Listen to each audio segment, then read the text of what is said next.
Hey there, my name's Tim Flanagan. I'm an ex-cop, an ex-CSI, currently a licensed private detective in the state of New York, licensed by the Department of State of New York, and certified criminal defense investigator. As a PI, I only handle criminal defense cases and missing persons. I do not handle divorce cases. I'm very competitive. I hate to lose at anything. I mean, I really hate it. I just don't lose at anything. As a criminal investigator, I look at everything as if it were a puzzle that you have to fit together. The word assume is not my vocabulary. I never assume anything. I look at the facts, that eliminate the deductions that the untrained eye might take as fact. Observation and dissemination of the facts will, most of the time, lead to solving a case or understanding it much better, so it can be solved.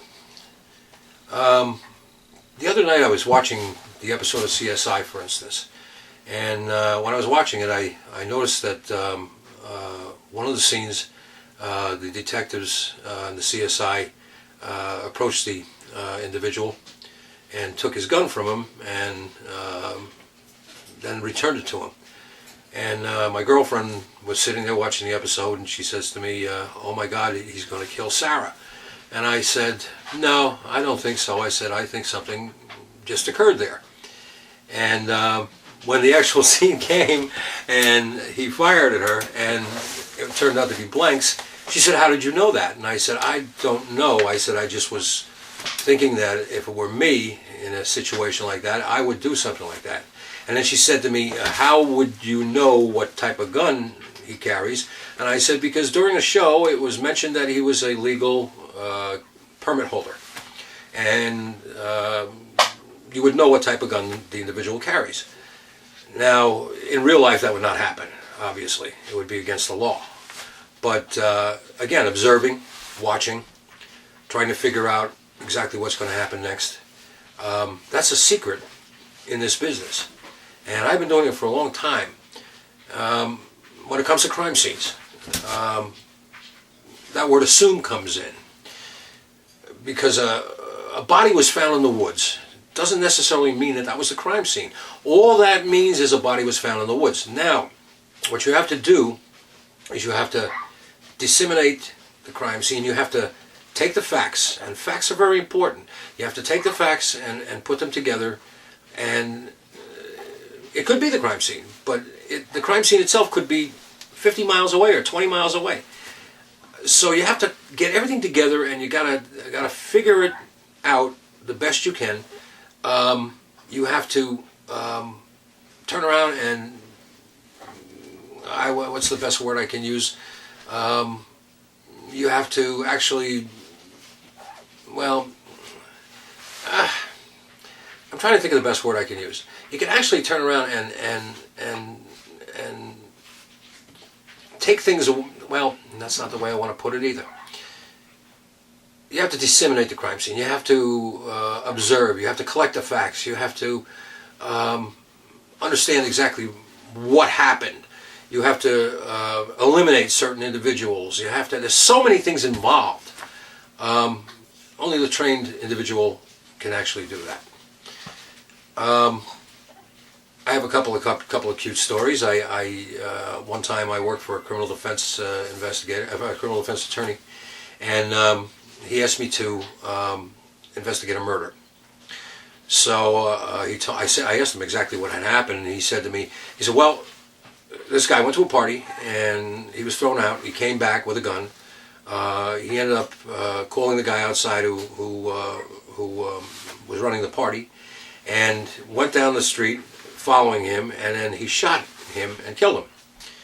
And I said, well, how many witnesses? And he said, well, the ones that were with him are talking, but there was a woman at the end of the street.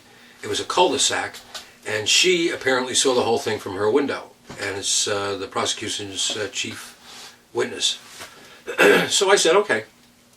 So what I did with my team is we went and we recreated the actual crime scene. Now, what they had said is they had a coroner, of course, that could say that that he was shot directly in his chest. The kid maintained that he tripped and the gun went off by a mistake. Now, a defense attorney can get 20 coroners to say that's true, and the prosecution can get 20 coroners to say, yeah, he was shot in the chest. So it's one word against the other. But the eyewitness was the tough part. So we went and we recreated the entire scene. And the following day, I went over to the lady's house, and I always tape everything. And what I do is I put a microphone on my tie, and I'll ask somebody if it's okay to tape them with nothing in my hands, so it's not so intimidating. So, and 99.5% of the time they say fine, and I continue with my questioning, never taking out a tape recorder. I asked this lady exactly what happened, and she said, well, I was sleeping, and I heard a commotion outside, and I got up, and I went to the window, and I saw the individual shoot this other individual. So I turned around and I said, okay, and I always ask the same questions in a different manner, maybe 3 or 4 or 5 times, just to make sure that everything's correct. So I turned around and I said, well, let me get this straight. You were in bed, you were sleeping, you got up. I said, did you put the lights on, anything like that? And she said, no. She said, I didn't have the time. She said, I just got up, went to the window, looked outside. Well, it was a very, very rainy, dreary night that night. And so visibility wasn't good to start with. So I turned around and I said, okay, fine. I said, that's pretty much it. I really don't have any more questions for you. And then I started talking about something completely different, even though that she didn't realize that she was still being questioned. And I said to her, I said, if, I said, I wear glasses too. I said, I noticed you wear glasses. And she said, yeah. And I said, if I take these things off, I said, I can't see that sign across the street. And she said, well, I'm exactly the same way. She said, I have very bad poor eyesight unless I'm wearing my glasses. I said, yeah, well. I said, okay. I said, well, listen, thank you very much for your time, and I'll see you again. And I left. Called the attorney. Told the attorney we have it.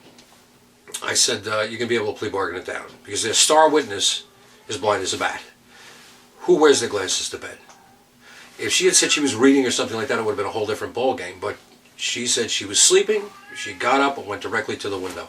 There was the question that the prosecution would have never asked. A good investigator would have. When I noticed she was wearing glasses, I said to myself, this woman has a vision problem, obviously. It's little things like that. There are many things involved in this business that you have to know what you're doing, basically. Like I say, I'm very competitive. I love to win. At the end of the conclusion of that show, either you're going to hate me or you're going to love me. One of the two. And quite frankly, I don't care which one it is. I'm there to win. And I'm going to win if you guys give me the chance. Well, I guess I pretty much had my 5 minutes. I hope that you enjoyed. This is all off the cuff. I'm trying to do the best I can. And hopefully I did a good job. So thank you very, very much for your time. And hopefully I'll be hearing from you soon. And have a great day. Thanks a lot, guys. Bye-bye now. Take care.